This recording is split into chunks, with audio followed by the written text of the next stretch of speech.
ओम व्यासाय भवनाशाय श्रीशाय गुणराशये हृद्याय शुद्धविद्याय मध्वाय च नमो नमः। नारायणाय परिपूर्णगुणार्णवाय विश्वोदय स्थितिलयो नियतिप्रदाय ज्ञानप्रदाय विबुधा सुरसौख्य दुःख सत्कारणाय वितताय नमो नमस्ते। ಶ್ರೀ ಗುರುಭ್ಯೋ ನಮಃ. ಹರಿ ಓಂ. ಹಿಂದಿನ ಪಾಠದಲ್ಲಿ ನಾವು ನೋಡಿದಂತೆ ಹಂಸ ಮತ್ತು ಡಿಭಿಕ ಎನ್ನುವಂತಹ ದುಷ್ಟರ ವಿಚಾರವನ್ನು ಆಚಾರ್ಯರು ಹೇಳ್ತಾ ಬರ್ತಾ ಇದ್ರು. ಆ ಸಂದರ್ಭದಲ್ಲಿ ಅವರು ತಮ್ಮ ಹತ್ತಿರ ಇದ್ದಂತಹ ಜನಾರ್ದನ ಎನ್ನುವಂತಹ ಒಬ್ಬ ಬ್ರಾಹ್ಮಣನನ್ನ ಪರಮಾತ್ಮನ ಹತ್ತಿರ ಕಳಿಸ್ತಾರೆ.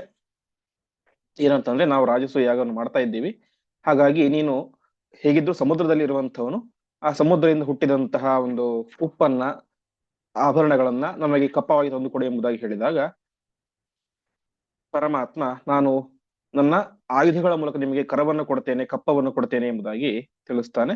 ಈ ಸಂದರ್ಭದಲ್ಲಿ ಆ ಜನಾರ್ದನ ಎನ್ನುವಂತಹ ಬ್ರಾಹ್ಮಣ ಹಂಸಡಿಬಿಕನ ಒಂದು ಹಿನ್ನೆಲೆಯನ್ನು ಹೇಳ್ತಾ ಬರ್ತಾನೆ. ಅವನು ಶಿವನ ವರದಿಂದಾಗಿ ಹುಟ್ಟಿದಂಥವನು, ಅಜೇಯನಾಗಿದ್ದಾನೆ ಮತ್ತು ಅವಧ್ಯನಾಗಿದ್ದಾನೆ. ಮುಂದೆ ಅವನು ತಪಸ್ಸನ್ನು ಮಾಡಿ ಎರಡು ಭೂತಗಳನ್ನು ಪಡೆದುಕೊಂಡ, ರುದ್ರದೇವರ ಭೂತಗಳನ್ನ, ಮಹೋದರ ಮತ್ತು ಕುಂಡಧಾರಿ ಅಂತ. ಆ ಎರಡೂ ಭೂತಗಳು ಕೂಡ ಅವಧ್ಯವಾಗಿದ್ದಾವೆ ಮತ್ತು ಅಜೇಯವಾಗಿದ್ದಾವೆ. ಇಂತಹ ಪರಾಕ್ರಮಿಯಾಗಿದ್ದಾನೆ ಯಾವ ಹಂಸಡಿಬಿಕ ಎಂಬುದಾಗಿ ಇಷ್ಟೆಲ್ಲ ಹೇಳ್ತಾರೆ. ಕೊನೆಗೆ ಪರಮಾತ್ಮ ಸಾತ್ಯಕಿಯ ಜೊತೆಗೆ ಹೇಳಿ ಕಳಿಸ್ತಾನೆ, ನೀವಿಬ್ಬರು ಕೂಡ ಯುದ್ಧಕ್ಕೆ ಸಿದ್ಧರಾಗಿ ಪುಷ್ಕರ ಕ್ಷೇತ್ರಕ್ಕೆ ಬನ್ನಿ ಎಂಬುದಾಗಿ ಸಾತ್ಯಕಿ ಹತ್ತಿರ ಹೇಳಿ ಕಳಿಸ್ತಾನೆ. ಇಷ್ಟು ವಿಚಾರ ಆಗಿತ್ತು. ಇಂದಿನಿಂದ 237ನೇ ಶ್ಲೋಕ ಪ್ರಾರಂಭ. ಉಪೇತ್ಯತೌ ಹರೇರ್ವಚೋ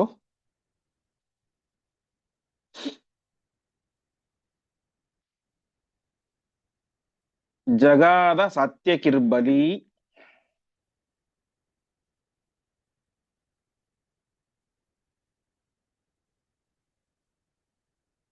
ವಿಧಾಯತೌ ತೃಣೋಪಮೌ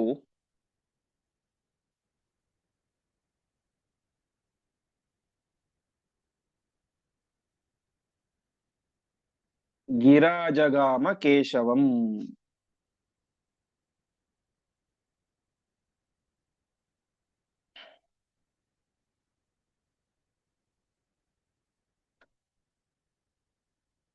ಪದಚ್ಛೇದ. ಉಪೇತ್ಯ ತೌ ಹರೇಃ ವಚಃ ಜಗಾದ ಸಾತ್ಯಕಿಃ ಬಲಿ ವಿಧಾಯ ತೌ ತೃಣೋಪಮೌ ಗಿರಾ ಜಗಾಮ ಕೇಶವಂ. ಈ ರೀತಿಯಾಗಿ ಸಾತ್ಯಕಿ ಕೃಷ್ಣನ ಮಾತನ್ನ ಕೇಳಿ ಜನಾರ್ದನ ಬ್ರಾಹ್ಮಣನೊಂದಿಗೆ ಹೊರಟು ಹಂಸಡಿಬಿಕರ ಬಳಿ ಹೋಗಿ ಹೇಳ್ತಾನೆ, ಜಗಾದ ಸಾತ್ಯಕಿ ಬಲಿ ಹರೇ ವಚಃ, ಹರಿಯ ಮಾತನ್ನ, ಹರೇಹೇ ವಚಃ ಜಗಾದ, ಪರಾಕ್ರಮಶಾಲಿಯಾದಂತಹ ಸಾತ್ಯಕಿ ಅವರ ಹತ್ತಿರ ಹೋಗಿ ಪರಮಾತ್ಮನ ಎಲ್ಲ ಮಾತುಗಳನ್ನ, ನೀವು ಯುದ್ಧಕ್ಕೆ ಸಿದ್ಧರಾಗಿ ಬನ್ನಿ ಎಂಬಂತ ಇನ್ನು ಮಾತುಗಳನ್ನ ಅವರಿಗೆ ಹೇಳ್ತಾನೆ. ಹೀಗೆ ಆ ಮಾತಿನಿಂದಾಗಿಯೇನೆ ಅವರನ್ನ ತೃಣೋಪಮೋ ವಿಧಾಯ, ಹುಲ್ಲಿಗೆ ಸಮಾಧಾನವಾಗಿ ಮಾಡಿಬಿಡ್ತಾನೆ. ಯಾಕೆಂತಂದ್ರೆ ಅವರು ಹೇಳಿದ್ದೇನು, ಉಪ್ಪಿನ ಮೂಟೆಗಳನ್ನು ತೆಗೆದುಕೊಂಡು ಬಾ ಅಂತ ಪರಮಾತ್ಮನಿಗೆ ಒಂದು ರೀತಿ ಅಪಹಾಸ್ಯದ ಮಾತನ್ನ ಹೇಳಿದ್ರು. ಆದರೆ ಪರಮಾತ್ಮ ಅವರಿಗೆ ತಿರುಗಿ ಏನ್ ಹೇಳಿದ, ಯುದ್ಧಕ್ಕೆ ಸಿದ್ಧರಾಗಿ ಬನ್ನಿ, ನಾನು ನಿಮಗೆ ಯುದ್ಧದ ಮೂಲಕವೇನೆ ಕಪ್ಪವನ್ನ ಕೊಡ್ತೇನೆ ಎಂಬುದಾಗಿ ಹೇಳಿದ್ದ. ಹಾಗಾಗಿ ಆ ಮಾತನ್ನು ಕೇಳಿದಂತಹ ಅವರು ತೃಣಕ್ಕೆ ಸಮಾನರಾಗಿ ಬಿಟ್ರು. ಹೀಗೆ ತೃಣಕ್ಕೆ ಸಮಾನರನ್ನಾಗಿ ಮಾಡಿ ಶ್ರೀಕೃಷ್ಣ ಪರಮಾತ್ಮನ ಹತ್ತಿರ ವಾಪಸ್ ಬರ್ತಾ ಇದ್ದಾನೆ ಯಾರು, ಸಾತ್ಯಕಿ. ಮುಂದೆ ತತಃ ಪುರೈವ ತಾವುಭೌ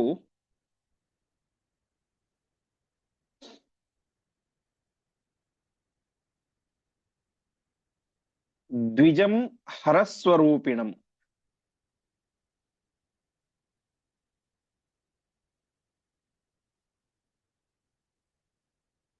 ಸುದುಃಖವಾಸ ನಾಮಕಂ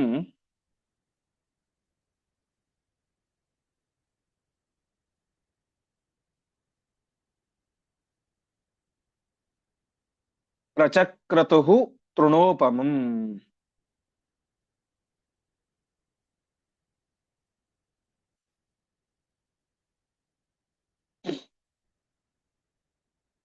दशत्रिकैः शतैर्वृतः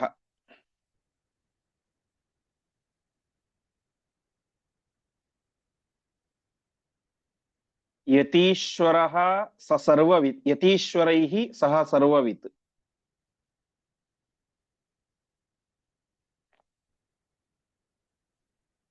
विपाटितात्मकौपीनादि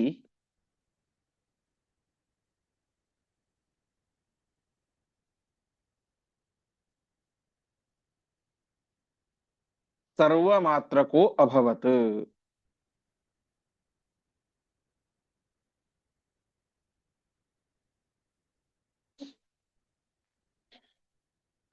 पदच्छेद ततः पुरा एव तौ उभौ द्विजं हरस्वरूपिणं सुदुःखवासनामकं प्रचक्रतुः तृणोपमम् दशत्रिकैः शतैः वृतः यतीश्वरैः सह सर्ववित् विपाटितात्मकोपिनादि सर्वमात्रकः ಅಭವತ್.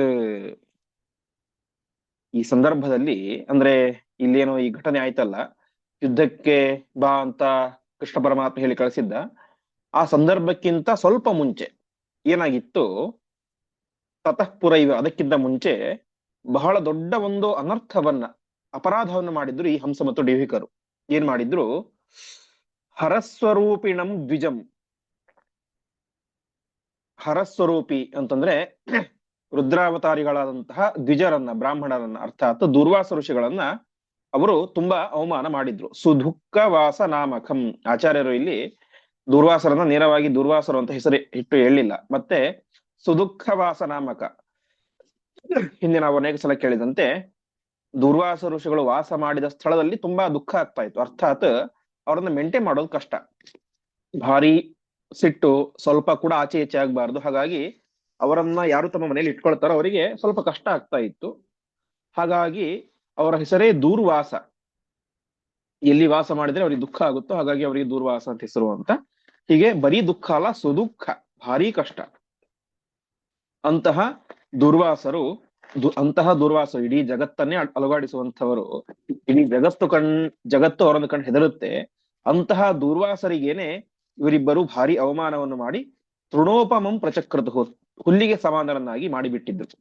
ಏನ್ ಮಾಡಿದ್ರು ಅಂತಂದ್ರೆ, ಒಂದು ಸಲ ಈ ದುರ್ವಾಸ ಋಷಿಗಳು ದಶತ್ರಿಕೈಹಿ ಶತೈರ್ವೃತಃ, ದಶತ್ರಿಕ ಅಂತಂದ್ರೆ 30, 30ರ ಶತ 100, ಅರ್ಥಾತ್ 3000 ಮಂದಿ ತಮ್ಮ ಶಿಷ್ಯರಾದಂತಹ ಯತಿಶ್ರೇಷ್ಠರೊಂದಿಗೆ ಸೇರಿಕೊಂಡಂತಹ ಆ ಸರ್ವಜ್ಞರಾದಂತಹ ದುರ್ವಾಸರು ಒಂದು ಕಡೆ ಪ್ರಯಾಣ ಮಾಡ್ತಾ ಇದ್ರು.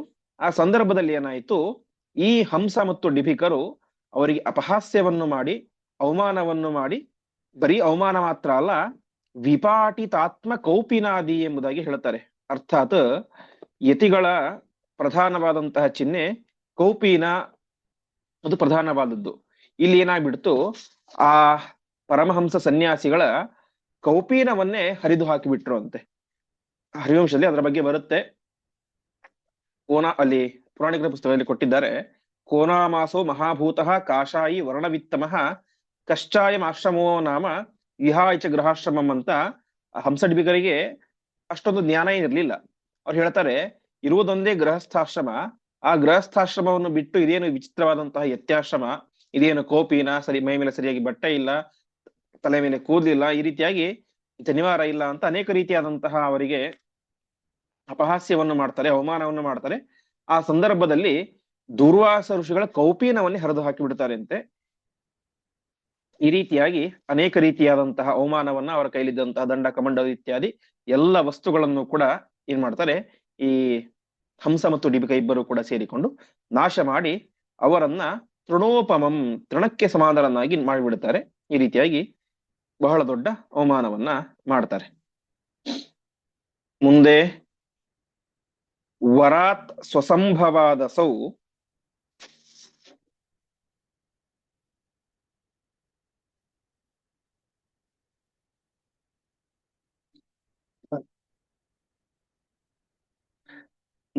ನಶಾಪ ಶಕ್ತಿಮಾನಭೂತ್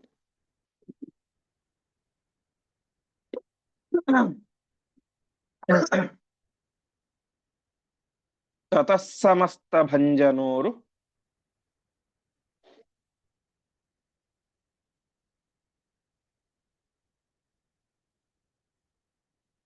ಶಕ್ತಿಮಾಪ ಕೇಶವಂ.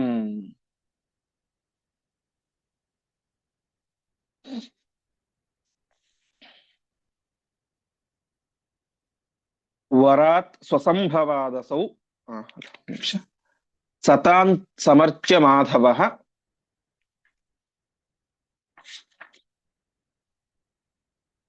ಪ್ರದಾಯ ಚೋರು ಮಾತ್ರಕಾಃ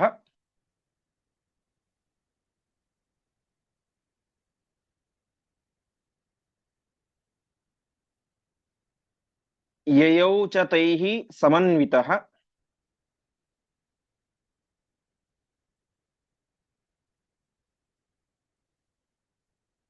ವಧಾಯ ಸಾಲ್ವಪುತ್ರಯೋಃ.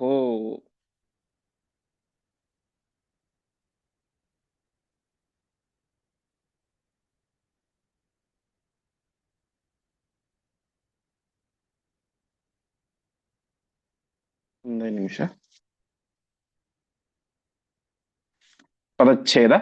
ವರಾತ್ ಸ್ವಸಂಭವಾತ್ ಅಸೌ ನ ಶಾಪಶಕ್ತಿಮಾನ್ ಅಭೂತ್. ತತಃ ಸಮಸ್ತಭಂಜನೋರು ಶಕ್ತಿಂ ಆಪ ಕೇಶವಂ.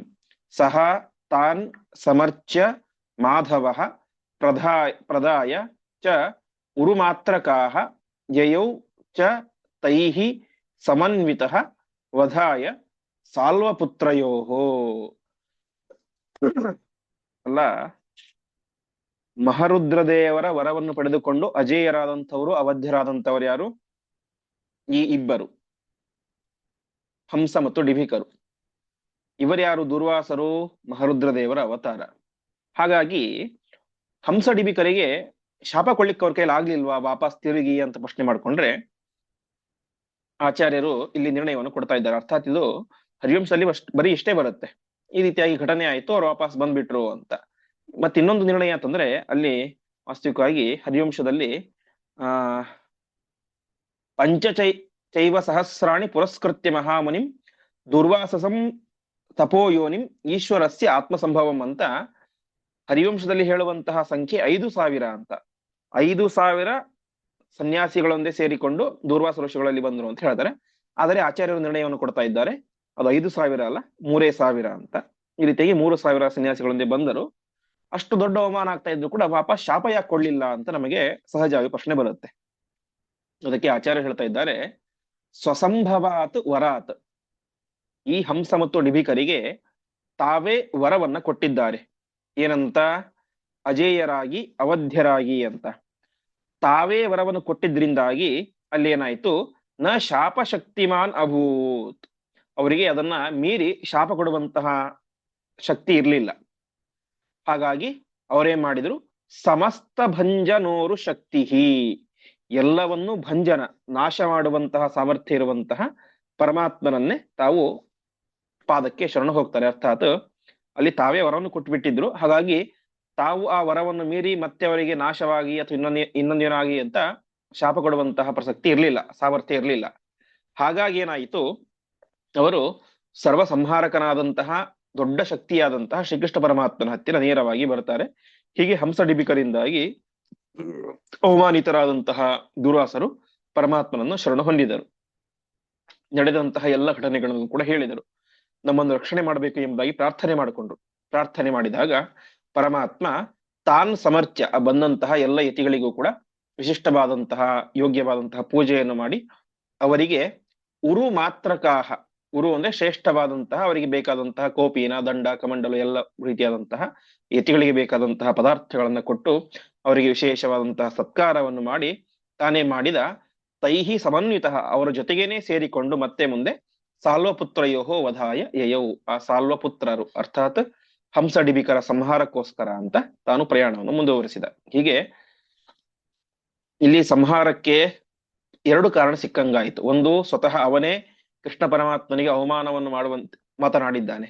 ಎರಡನೆಯದ್ದು, ಯತಿಶ್ರೇಷ್ಠರಾದಂತಹ ರುದ್ರಾವತಾರಿಗಳಾದಂತಹ ದುರ್ವಾಸ ಋಷಿಗಳಿಗೆ ಆ ರೀತಿಯಾದಂತಹ ಅವಮಾನವನ್ನು ಮಾಡಿದ್ದಾನೆ.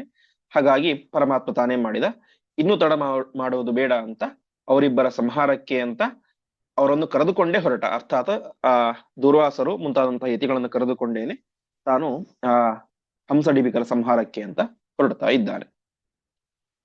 ಮುಂದೆ ತಮತ್ರಿಜಂ ಹರಾತ್ಮಕಂ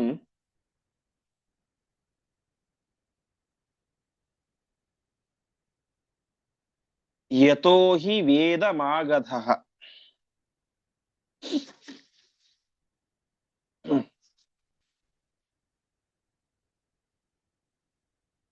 ತತೋತ್ತೆಜತ್ ಸ್ವಶಿಷ್ಯಕೌ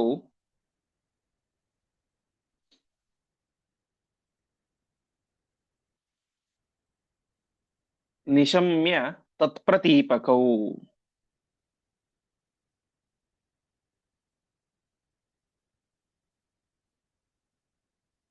ಹರೌ ತು ಪುಷ್ಕರಂ ಗತೆ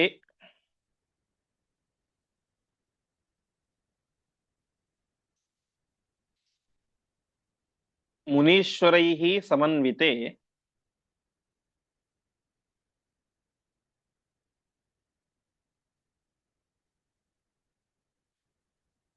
ಸಮೀಯತುಶ್ಚ ತಾವುಭೌ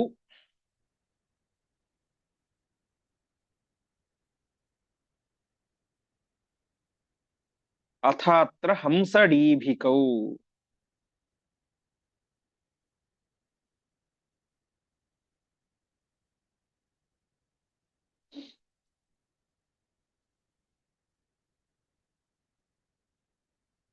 ಪದಚ್ಛೇದ ತಂ ಅತ್ರಿಜಂ ಹರಾತ್ಮಕಂ ಯತಃ ಹಿ ವೇದ ಮಾಗಧಃ ತತಃ ಅತ್ಯಜತ್ ಸ್ವಶಿಷ್ಯಕೌ ನಿಶಮ್ಯ ತತ್ಪ್ರತೀಪಕೌ.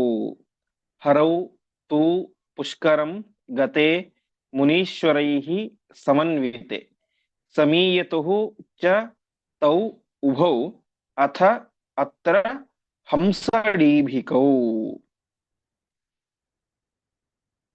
ಈ ಸಂದರ್ಭದಲ್ಲಿ ಹರಿವಂಶದಲ್ಲಿ ಪ್ರಸಂಗ ಹೇಳ್ಬೇಕಾದ್ರೆ ಜರಾಸಂಧ ಯುದ್ಧಕ್ಕೆ ಬರ್ಲಿಲ್ಲ ಅಂತ ಅಷ್ಟೇ ಹೇಳ್ಬಿಡ್ತಾರೆ. ಅಂದ್ರೆ ಮುಂದೆ ಹಂಸಡೀಬಿಕರಿಗೆ ಮತ್ತು ಶ್ರೀಕೃಷ್ಣ ಪರಮಾತ್ಮನ ಯುದ್ಧ ಆಗುತ್ತೆ, ಅಲ್ಲಿ ಜರಾಸಂಧ ಪಾಲ್ಗೊಳ್ಳಲಿಲ್ಲ ಅಂತ ಗೊತ್ತಾಗುತ್ತೆ ನಮಗೆ. ಆದರೆ ಜರಾಸಂಧ ಯಾಕೆ ಪಾಲ್ಗೊಳ್ಳಿಲ್ಲ, ಸ್ವತಃ ತನ್ನ ಶಿಷ್ಯರು ಅಂತಹ ಸಂದರ್ಭದಲ್ಲಿ ಕೃಷ್ಣನ ಮೇಲೆ ಯುದ್ಧ ಮಾಡ್ತಾ ಇದ್ದಾರೆ. ಕೃಷ್ಣ ಅಂತೂ ಪರಮದ್ವೇಷಿ ಜರಾಸಂಧನಿಗೆ, ಹಾಗಾಗಿ ತನ್ನ ಶಿಷ್ಯರು ಸೇರಿಕೊಂಡು ಯುದ್ಧವನ್ನು ಮಾಡ್ತಾ ಇದ್ದಾರೆ. ಆ ಸಂದರ್ಭದಲ್ಲಿ ಜರಾಸಂಧ ಯಾಕೆ ಪಾಲ್ಗೊಳ್ಳಲಿಲ್ಲ ಆ ಯುದ್ಧದಲ್ಲಿ ಅಂತ ಹರಿವಂಶದಲ್ಲಿ ಹೇಳೋದಿಲ್ಲ. ಅದಕ್ಕೆ ಕಾರಣವನ್ನ, ನಿರ್ಣಯವನ್ನ ಆಚಾರ್ಯರು ಇಲ್ಲಿ ಕೊಡ್ತಾ ಇದ್ದಾರೆ.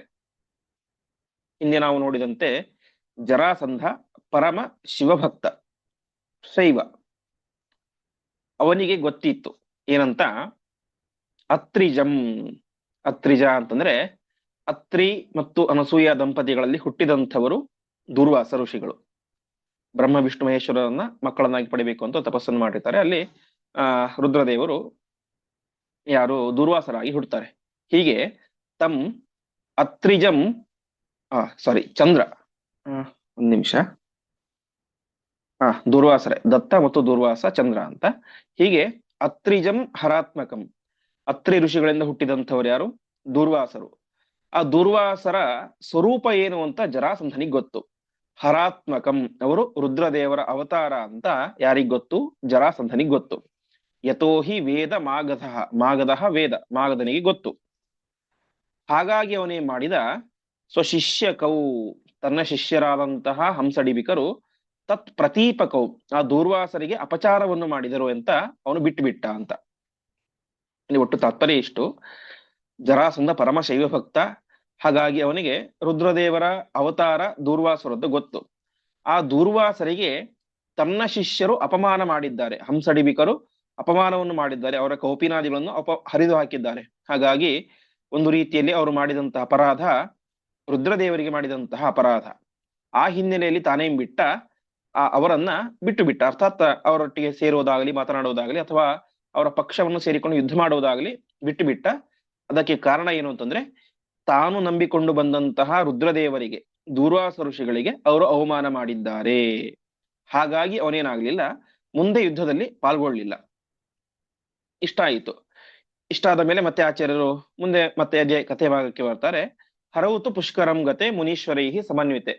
ಶ್ರೀಕೃಷ್ಣ ಪರಮಾತ್ಮ ಎಲ್ಲ ಮುನಿಶ್ರೇಷ್ಠರೊಂದಿಗೆ ಸೇರಿಕೊಂಡು ಪುಷ್ಕರಂ ಗತೆ, ಪುಷ್ಕರ ಕ್ಷೇತ್ರಕ್ಕೆ ಯುದ್ಧಕ್ಕೆ ಅಂತ ಹೋದ. ಆ ಸಂದರ್ಭದಲ್ಲಿ ಅಲ್ಲಿಗೆ ಹಂಸ ಮತ್ತು ಡಿಬಿಕ ಅವರಿಬ್ಬರು ಕೂಡ ಸಮೀಯತುಹು, ಅವರು ಕೂಡ ಬಂದ್ರು. ಹೀಗೆ ಯುದ್ಧಕ್ಕೆ ಅಂತ ಎಲ್ಲರೂ ಕೂಡ ಸಿದ್ಧರಾದ್ರು. ಮುಂದೆ ಸಬ್ರಹ್ಮದತ್ತ ನಾಮಕೋ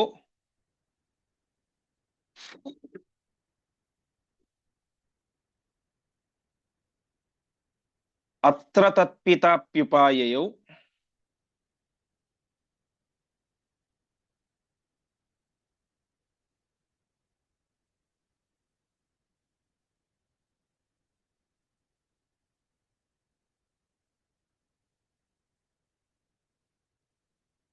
ಸಮಾಗತೌ ಚ ಭೂತಕೌ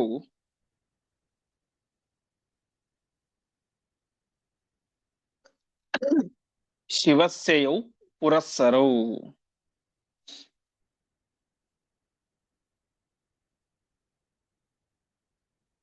ವಿಚಕ್ರ ನಾಮಕೋ ಸುರಃ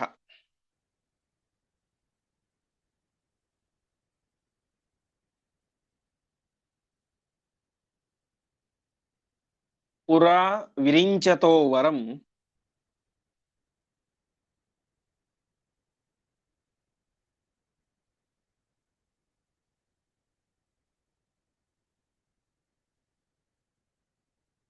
ಅವಧ್ಯತಾಂ ಅಜೇಯತಾಂ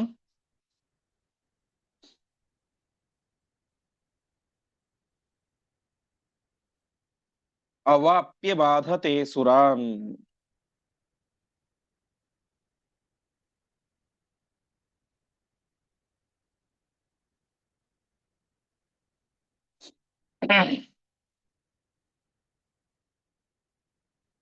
ಪದಚ್ಛೇದ. ಸಹ ಬ್ರಹ್ಮದತ್ತ ನಾಮಕಃ ಅತ್ರ ತತ್ಪಿತಾ ಅಪಿ ಉಪಾಯಯೌ ಸಮಾಗತೌ ಚ ಭೂತಕೌ ಶಿವಸ್ಯ ಯೌ ಪುರಸ್ಸರೌ. ವಿಚಕ್ರನಾಮಕಃ ಅಸುರಃ ಪುರಾ ವಿರಿಂಚತಃ ವರಂ ಅವಧ್ಯತಾಂ ಅಜೇಯತಾಂ ಅವಾಪ್ಯ ಬಾಧತೆ ಸುರಾನ್. ಹೀಗೆ ಹಂಸ ಡಿಬಿಕರು ಆ ಪುಷ್ಕರ ಕ್ಷೇತ್ರಕ್ಕೆ ಬಂದರು. ಅದೇ ರೀತಿಯಾಗಿ ತತ್ಪಿತಾ ಬ್ರಹ್ಮದತ್ತ ನಾಮಕಃ, ಅವರ ಇಬ್ಬರ ತಂದೆಯಾದಂತಹ ಬ್ರಹ್ಮದತ್ತ ಎನ್ನುವಂತಹ ವ್ಯಕ್ತಿ ಕೂಡ ಅಲ್ಲಿಗೆ ಉಪಾಯಯು ಬಂದ. ಅದಾದ ಮೇಲೆ ಅವರಿಬ್ಬರು ಕೂಡ ವರದಿಂದ ಪಡೆದುಕೊಂಡಂತಹ ಸಮಾಗತೌಚ ಭೂತಕೌ ಶಿವಸ್ಯಯೌ ಪುರಸ್ಸರು, ರುದ್ರದೇವರ ವರದಿಂದ ಪಡೆದುಕೊಂಡಂತಹ, ರುದ್ರದೇವರ ಮುಂದೆ ಸಂಚಾರ ಮಾಡ್ತಾ ಇದ್ದಂತಹ ಎರಡು ಭೂತಗಳು, ಅವುಗಳು ಕೂಡ ಅಲ್ಲಿಗೆ ಬರ್ತಾ ಇದ್ದಾವೆ. ಹೀಗೆ ಬ್ರಹ್ಮದತ್ತ ಬಂದ, ಹಂಸ ಡಿಬಿಕರು ಬಂದ್ರು, ಆ ಎರಡು ಭೂತಗಳು ಕೂಡ ಬಂದು. ಮುಂದೆ ವಿಚಕ್ರನಾಮಕಃ ಅಸುರಃ, ಇನ್ನೊಬ್ಬ ಅಸುರ ಬಂದ. ಅವನು ಯಾರು ಅಂತಂದ್ರೆ ವಿಚಕ್ರ ಅಂತ ಅವನ ಹೆಸರು. ಅವನು ಏನಾಗಿದ್ದ, ವಿರಿಂಚತಃ ವರಂ, ಬ್ರಹ್ಮದೇವ ವರದಿಂದ ವರವನ್ನು ಪಡೆದುಕೊಂಡು ಅವಧ್ಯತಾಂ ಅಜೇಯತಾಂ, ಅವಧ್ಯನಾಗಿದ್ದ ಮತ್ತು ಅಜೇಯನಾಗಿದ್ದ. ಈ ಹಂಸ ಡಿಬಿಕ ಮತ್ತು ಆ ಎರಡು ಮಹೋದರ ಕುಂಡಧಾರಿ ಎರಡು ಭೂತಗಳು ಕೇವಲ ರುದ್ರದೇವರವರ, ಆದ್ರೆ ವಿಚಕ್ರ ಹಾಗಲ್ಲ, ಸಾಕ್ಷಾತ್ ಬ್ರಹ್ಮದೇವರವರನ್ನೇ ಪಡೆದುಕೊಂಡಿದ್ದ. ಹೀಗೆ ಅವಧ್ಯನಾಗಿ ಅಜೇಯನಾಗಿ ಸುರಾನ್ ಬಾಧತೆ, ದೇವತೆಗಳಿಗೂ ಕೂಡ ಕಾಟವನ್ನು ಕೊಡ್ತಾ ಇದ್ದ. ಹೀಗೆ ಆ ವಿಚಕ್ರ ಎನ್ನುವಂತಹ ಅಸುರನು ಕೂಡ ಈ ಹಂಸ ಮತ್ತು ಡಿಬಿಕರ ಪಕ್ಷವನ್ನು ಸೇರಿಕೊಂಡ. ಮುಂದೆ ಸಚಾಭವತ್ ತಯೋಸ್ಸಖ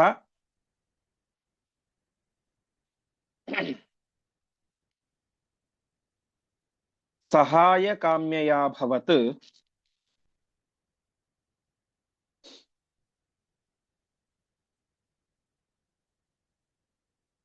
ಹಿಡಿಂಬ ರಾಕ್ಷಸೋಪಿಯಃ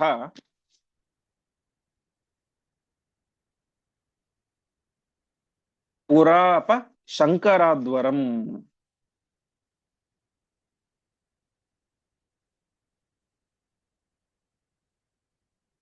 ನಜೀಯಸೆ ನವಧ್ಯಸೆ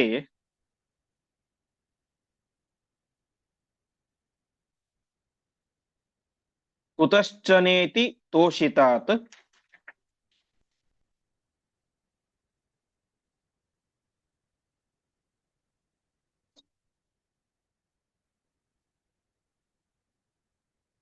तचैतयोः सखाभवत्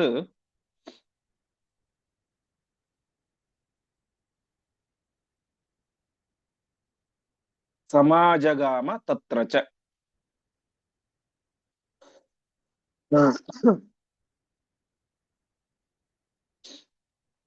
पदच्छेद सः च अभवत् तयोः सखा सहायकाम्यया अभवत् हिडिम्बराक्षसः अपि यः पुरा आप शंकरात् वरम न जीयसे न वध्यसे कुतश्चन इति तोषितात् सः च एतयोः सखा अभवत् समाजगाम तत्र च। ಹೀಗೆ ವಿಚಕ್ರಯೇನಾಗಿದ್ದ ತಯೋಹೋ ಸಖ ಹಂಸ ಮತ್ತು ಡಿಬಿಕರಿಗೆ ಒಳ್ಳೆ ಸ್ನೇಹಿತನಾಗಿದ್ದ. ಅವನೇನ್ ಮಾಡಿದ, ಸಹಾಯ ಕಾಮ್ಯಯ ಅವರಿಬ್ಬರಿಗೂ ಕೂಡ ಯುದ್ಧದಲ್ಲಿ ಸಹಾಯ ಮಾಡಬೇಕು ಅಂತ ತಾನು ಅಲ್ಲಿಗೆ ಬಂದಿದ್ದ. ಅದಾದ ಮೇಲೆ ಹಿಡಿಂಬಾಸುರ ಕೂಡ ಬಂದ. ಯಾವ ಮುಂದೆ ಭೀಮಸೇನ ದೇವರ ಚರಿತ್ರೆ ಬರುತ್ತಲ್ಲ, ಹಿಡಿಂಬಾಸುರ ಮತ್ತು ಹಿಡಿಂಬೆ ಅಂತ ಅಣ್ಣ ತಂಗಿಯರು. ಆ ಹಿಡಿಂಬ ರಾಕ್ಷಸನು ಕೂಡ ಅಲ್ಲಿ ಯುದ್ಧಕ್ಕೆ ಅಂತ ಬರ್ತಾ ಇದ್ದಾನೆ. ಅವನೆಂಥವನು, ಶಂಕರಾತ್ ವರಂ ರುದ್ರದೇವರನ್ನು ಕುರಿತು ತಪಸ್ಸನ್ನು ಮಾಡಿ ಅವರಿಂದಾಗಿ ವರವನ್ನು ಪಡೆದುಕೊಂಡಂತಹ ಮಹಾಪರಾಕ್ರಮಶಾಲಿ ಆ ಹಿಡಿಂಬಾಸುರ. ಅವನಿಗೇನು ವರ ಇತ್ತು, ನಜೀಯಸೆ ನವಧ್ಯತೆ, ನಿನ್ನನ್ನ ಯಾರು ಕೂಡ ಸೋಲಿಸ್ಲಿಕ್ಕೆ ಸಾಧ್ಯ ಇಲ್ಲ ಮತ್ತು ಕೊಲ್ಲಲಿಕ್ಕೂ ಸಾಧ್ಯ ಇಲ್ಲ, ಅರ್ಥಾತ್ ಅಜೇಯತ್ವ ಮತ್ತು ಅವಧ್ಯತ್ವ. ಆ ರೀತಿಯಾದಂತಹ ವರವನ್ನ ಅವನು ರುದ್ರದೇವರನ್ನು ತೋಷಿತಾತ್ ಸಂತೋಷಗೊಳಿಸಿ ಪಡೆದುಕೊಂಡಿದ್ದ. ಅವನು ಕೂಡ ಏನಾಗಿದ್ದ, ಏತಯೋಹೋ ಸಖಾ ಅಭವತ್ ಹಿಡಿಂಬಾಸುರನು ಕೂಡ ಅವರಿಬ್ಬರಿಗೆ ಸ್ನೇಹಿತನಾಗಿದ್ದ. ಅವನು ಕೂಡ ತತ್ರ ಸಮಾಜಗಾಮ ಅಲ್ಲಿ ಯುದ್ಧಕ್ಕೆ ಅಂತ ಬಂದ. ಹೀಗೆ ಹಂಸ ಡಿಬಿಕರು, ತಂದೆಯಾದಂತಹ ಬ್ರಹ್ಮದತ್ತ ಮತ್ತು ವಿಚಕ್ರ ಆ ಎರಡು ಭೂತಗಳು ಮತ್ತು ಹಿಡಿಂಬಾಸುರ, ಹೀಗೆ ಮಹಾ ಪರಾಕ್ರಮಶಾಲಿಗಳೆಲ್ಲ ಎಲ್ಲರೂ ಕೂಡ ಶ್ರೀಕೃಷ್ಣ ಪರಮಾತ್ಮನ ಮೇಲೆ ಯುದ್ಧಕ್ಕೆ ಅಂತ ಸೇರಿದ್ದಾರೆ. ಇಲ್ಲಿ ಇನ್ನೊಂದು ಗಮನಿಸಬೇಕಾದಂತಹ ವಿಚಾರ, ಈ ಬ್ರಹ್ಮದತ್ತ ಅರ್ಥಾತ್ ಹಂಸ ಡಿಬಿಕರ ತಂದೆ ಯಾರು ಅಂತಂದ್ರೆ, ಹಿಂದೆ ನಾವು ಈ ರುಗ್ಮಿಯ ಪ್ರಸಂಗದಲ್ಲಿ ಕೇಳಿದಂತಹ ಸೌಭ ಅಂತ ಏನೊಬ್ಬ ರಾಜ ಇದ್ನಲ್ಲ, ಸಾಲ್ವ ಸೌಭ ಅಂತ, ಅವನ ತಂದೆ. ಅಂದ್ರೆ ಬ್ರಹ್ಮದತ್ತನ ಮೊದಲ ಹೆಂಡತಿಯ ಮಗ ಆ ಸೌಭ, ಸಾಲ್ವ ಸೌಭ. ಎರಡನೇ ಹೆಂಡತಿಯ ಮಕ್ಕಳು ಈ ಹಂಸ ಮತ್ತು ಡಿಬಿಕರು. ಸಾಲ್ವ ಸೌಭ ಈ ಯುದ್ಧದಲ್ಲಿ ಪಾಲ್ಗೊಂಡಿರ್ಲಿಲ್ಲ. ಈ ಹಂಸ ಮತ್ತು ಡಿಬಿಕರ್ ಇಬ್ಬರು ಕೂಡ ಸೇರಿಕೊಂಡು ಯುದ್ಧವನ್ನು ಮಾಡ್ತಾ ಇದ್ದಾರೆ. ಮುಂದಿನ ಶ್ಲೋಕ ಆಚಾರ್ಯ, ಆ 242ನೇ ಶ್ಲೋಕದಲ್ಲೇ ಈ ಹಂಸಡಿಬಿಕರ ಸಾಲ್ವ ಪುತ್ರಿಯೋ ಅಂತಾನೆ ಬರುತ್ತೆ ನೋಡಿ. ಬ್ರಹ್ಮದತ್ತನ ಮಗ ಅಂತ ಬಂತು, ಇಲ್ಲಿ ಅಲ್ಲಿ ಸಾಲ್ವ ಪುತ್ರಿಯೋ ಅಂತ ಬಂತು. ಅಲ್ಲ ಹಾಗಲ್ಲ. ಸಾಲ್ವ ಅನ್ನೋದು ದೇಶ. ಆ ದೇಶದಲ್ಲಿ ಬಂದಂತಹ ಪ್ರತಿಯೊಬ್ಬ ರಾಜರಿಗೂ ಕೂಡ ಸಾಲ್ವ ಅಂತಾನು ಕರೀತಾರೆ. ಆ ಇನ್ನೊಬ್ಬ ಮಗ, ಅವನ ಹೆಸರು ಸೌಭ ಅಂತ, ಸಾಲ್ವ ಸೌಭ ಅಂತ, ಸಾಲ್ವ ದೇಶದ ಸೌಭರಾಜ ಅಂತ ಅವನು ಮಗ. ಅಂದ್ರೆ ತಂದೆ ಬ್ರಹ್ಮದತ್ತ, ಮೊದಲ ಹೆಂಡತಿಯ ಮಗ ಸೌಭ, ಎರಡನೇ ಹೆಂಡತಿಯ ಮಕ್ಕಳು ಹಂಸ ಮತ್ತು ಡಿಬಿಕರು. ಸಾಲ್ವ ಅನ್ನೋದು ಕಾಮನ್ ಹೆಸರು, ರಾಜ್ಯದ ರಾಜರಿಗೆ ಬರುವಂತಹ ಹೆಸರು. ಅದು ಬ್ರಹ್ಮದತ್ತನಿಗೂ ಇತ್ತು ಮತ್ತು ಸಾಲ್ವ ಸೌಭ ಅಂತಾನು ಕೂಡ ಸೌಭನಿಗೆ ಕರೀತಾ ಇದ್ರು, ಮೊದಲನೇ ಮಗನಿಗೆ. ಮುಂದಿನ ಶ್ಲೋಕ ಅಕ್ಷೋಹಿಣಿ ದಶಾತ್ಮಕಂ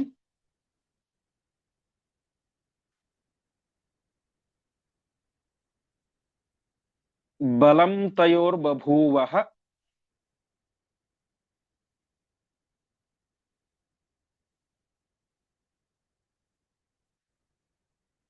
ವಿಚಕ್ರಗಂ ಷಡಾತ್ಮಕಂ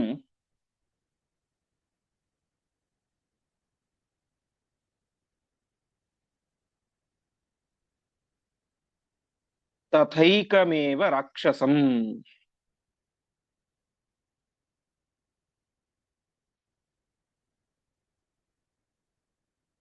ದ್ವಿರಷ್ಟ ಸೇನಯ ಯುತೌ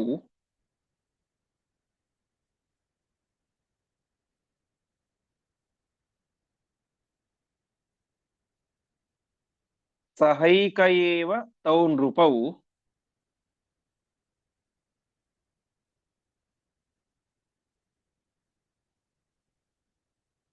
ಸಮೀಯತುಃ ಯುಧೇ ಹರಿಂ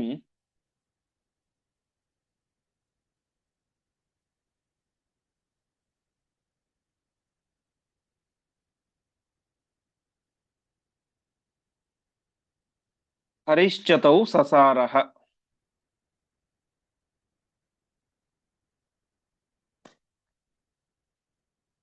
ಪದಚ್ಛೇದ. ಅಕ್ಷೌಹಿಣೀ ದಶಾತ್ಮಕಂ ಬಲಂ ತಯೋಃ ಬಭೂವ ಹ ವಿಚಕ್ರಗಂ ಷಡಾತ್ಮಕಂ ತಥಾ ಏಕಂ ಏವ ರಾಕ್ಷಸಂ ದ್ವಿರಷ್ಟಸೇನಯಾ ಯುತೌ ಸಹ ಏಕಯಾ ಏವ ತೌ ನೃಪೌ ಸಮೀಯತುಃ ಯುಧೆ ಹರಿಂ ಹರಿಃ ಚ ತೌ ಸಸಾರ ಹ. ಒಟ್ಟು ಎಷ್ಟು ಅಕ್ಷೋಹಿಣಿ ಸೈನ್ಯದಲ್ಲಿ ಸಂಗ್ರಹವಾಗಿತ್ತು ಅಂತ ಆಚಾರ್ಯರು ಹೇಳ್ತಾ ಇದ್ದಾರೆ. ಅಕ್ಷೋಹಿಣಿ ದಶಾತ್ಮಕಂ 10 ಅಕ್ಷೋಹಿಣಿ ಸೈನ್ಯ ತಯೋಹೋ ಬಲಂ ಬಭೂವ ಆ ಇಬ್ಬರ ಹತ್ರ ಇತ್ತು. ಅರ್ಥಾತ್ ಹಂಸ ಮತ್ತು ಡಿಬಿಕರ ಅಕ್ಷೋಹಿಣಿ ಸೈನ್ಯ ಒಟ್ಟು 10 ಅಕ್ಷೋಹಿಣಿ ಸೈನ್ಯ. ಅದಾದ ಮೇಲೆ ವಿಚಕ್ರಗಂ ಷಡಾತ್ಮಕಂ ವಿಚಕ್ರ ಎಂಬಂತಹ ಆ ದುಷ್ಟನ ಸೈನ್ಯ ಷಡಾತ್ಮಕ 6 ಅಕ್ಷೋಹಿಣಿ ಸೈನ್ಯ. ಏಕಮೇವ ರಾಕ್ಷಸಂ ರಾಕ್ಷಸನಾದಂತಹ ಯಾವ ಹಿಡಿಂಬಾಸುರ ಅವನದ್ದು 1 ಅಕ್ಷೋಹಿಣಿ ಸೈನ್ಯ ಇತ್ತು. ಹೀಗೆ ಒಟ್ಟು ಎಷ್ಟು ಅಕ್ಷೋಹಿಣಿ ಸೈನ್ಯ ಆಯಿತು?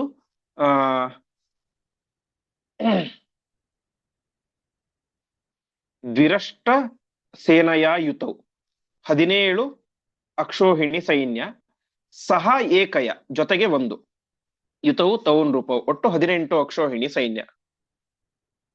ಒಂದೇ ನಿಮಿಷ.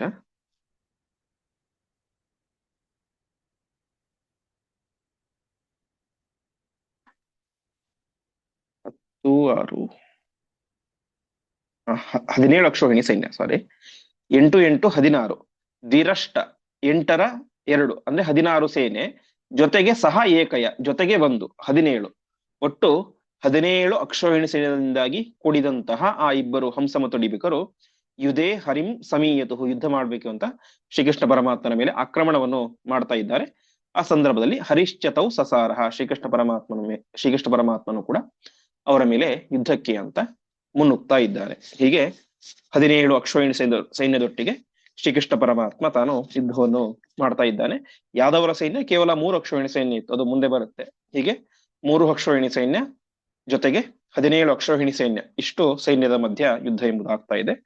ಮತ್ತೆ ಯಾವ ರೀತಿಯ ಯುದ್ಧ ಆಯಿತು, ಯಾರು ಯಾರನ್ನು ಸಂಹಾರ ಮಾಡಿದರು ಎನ್ನುವಂತಹ ವಿಚಾರವನ್ನ ನಾಳೆಯ ಪಾಠದಲ್ಲಿ ನೋಡೋಣ ಎಂಬುದಾಗಿ ಹೇಳ್ತಾ ಇಂದಿನ ಪಾಠವನ್ನ